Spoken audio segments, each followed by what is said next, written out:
அனைவருக்கும் வணக்கம். நாம் இந்த பதிவில் வாழை இலை அப்பம் எப்படி செய்வது என்று பார்க்கலாம். இதற்கு தேவைப்படும் பொருட்கள் பார்த்தீங்கன்னா, துருவிய தேங்காய், சர்க்கரை, சீனி, அதுக்கப்புறமா கோதுமை, வாழைப்பழம், அதாவது பாளையங்கொட்டைப்பழம் எடுத்துக்கலாம். இப்போ பார்த்திங்கன்னா இந்த மாதிரி கோதுமை மாவை நாம் ஒரு பாத்திரத்தில் எடுத்து வச்சுக்கலாம். இதில் நாம் சர்க்கரையை பாகு காய்ச்சி விடலாம், அல்லது இந்த மாதிரி துருவி கூட போட்டுக்கலாம், நைஸாக அரிஞ்சு கூட போட்டுக்கலாம். இந்த மாதிரி சர்க்கரை நமக்கு தேவையான மாவுக்கு எவ்வளோ தேவையோ அந்த மாதிரி இனிப்புக்கு தேவையான அளவு நாம் இந்த சர்க்கரையை போட்டுட்டு அதுக்கப்புறம் பழமும் போட்டு இந்த மாதிரி நல்லா பிசைஞ்சு வச்சுக்கலாம். நல்லா பிசைஞ்சு ஒரு அரை மணி நேரம் நம்ம வச்சுக்கலாம். அது கொஞ்சம் நல்லா புளிப்பாகி நல்லா மாவு மென்மையாக இருக்கும்.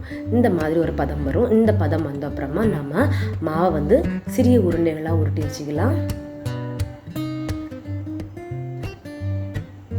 பார்த்தீங்களா, இந்த பதம் தான்.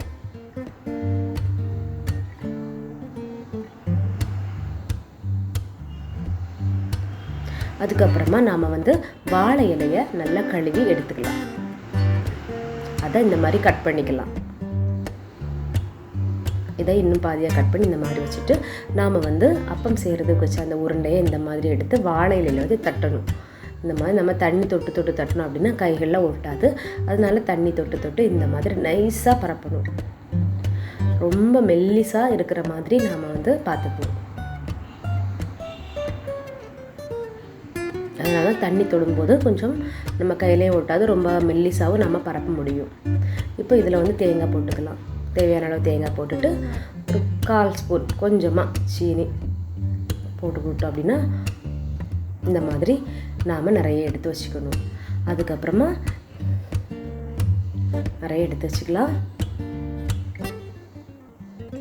இப்போ நாம் ஒரு அடுப்பை நம்ம ஸ்டவ் பற்ற வச்சுட்டு அதில் இட்லி பாத்திரம் வச்சு இப்போ இதில் நாம் எடுத்து வச்சுருக்கிற அந்த இலை அப்பத்தை நாம் வரிசையாக எடுத்து அடுக்கிக்கலாம்.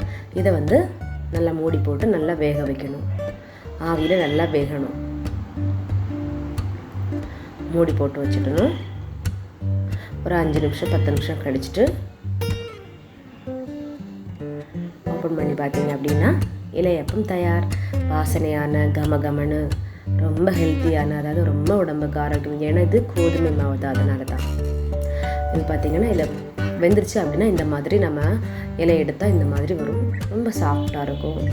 சாப்பிட்றதுக்கு ரொம்ப சுவையாக அருமையாக இருக்கும்.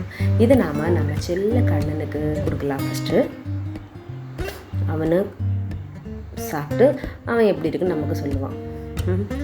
பார்த்தீங்களா, நம்ம குட்டி கண்ணனுக்கு நாம் ஃபஸ்ட்டு கொடுக்கலாம்.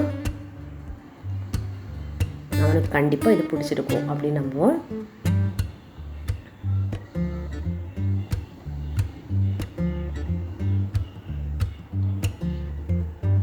குட்டி கண்ணனுக்கான இலையப்பம். அதுக்கப்புறம் இதை நாம் முருகனுக்கும் கொடுக்கலாம்.